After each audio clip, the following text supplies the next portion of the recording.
రాహుల్ గాంధీని మీడియా తక్కువగా విమర్శిస్తోంది కాబట్టి మల్లికార్జున్ ఖర్గే సేఫ్.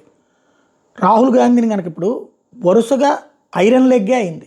మొన్న 2024 ఎన్నికలు కూడా ఆయన అదృష్టం ఏంటంటే భారతీయ జనతా పార్టీ ఆర్ఎస్ఎస్కి దూరంగా వ్యవహరించడం దెబ్బతీసింది. ఇప్పుడు హర్యానా, మహారాష్ట్ర ఆర్ఎస్ఎస్ సీరియస్గా ఇంపాక్ట్ చూపెడితే ఎట్లుంటుందో పనికొచ్చింది.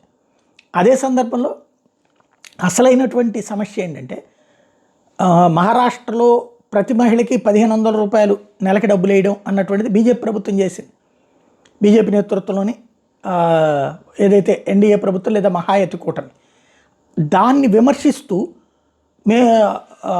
వాస్తవంగా మల్లికార్జున్ ఖర్గే సమస్య ఏంటంటే కర్ణాటకలో ఆర్టీసీ వాళ్ళు అడ్డం తిరిగారు, సంక్షేమ పథకాలకి డబ్బులు పెట్టేసేసి మాకు ఆర్టీసీ నడపడానికి పరిస్థితి లేదు అని సమ్మె చేయడానికి రెడీ అయ్యారు.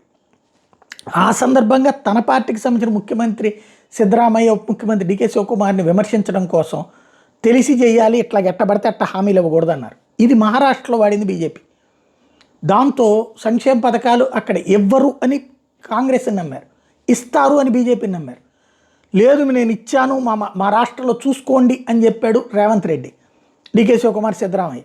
ఇవ్వలేదు అని పక్క రాష్ట్రమే కదా వాళ్ళది కూడా, మహారాష్ట్ర సరిహద్దే కదా ఉంది, తెలియనంత అమాయకత్వం లేదు కదా, అది దెబ్బతీసింది.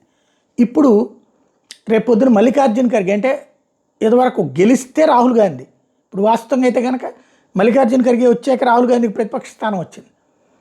ఇప్పుడు ఓడినందుకు ఆయన బాధ్యుని చేస్తారా, గెలిచినందుకు ఆయనకి అభినందిస్తారా చూడాలి.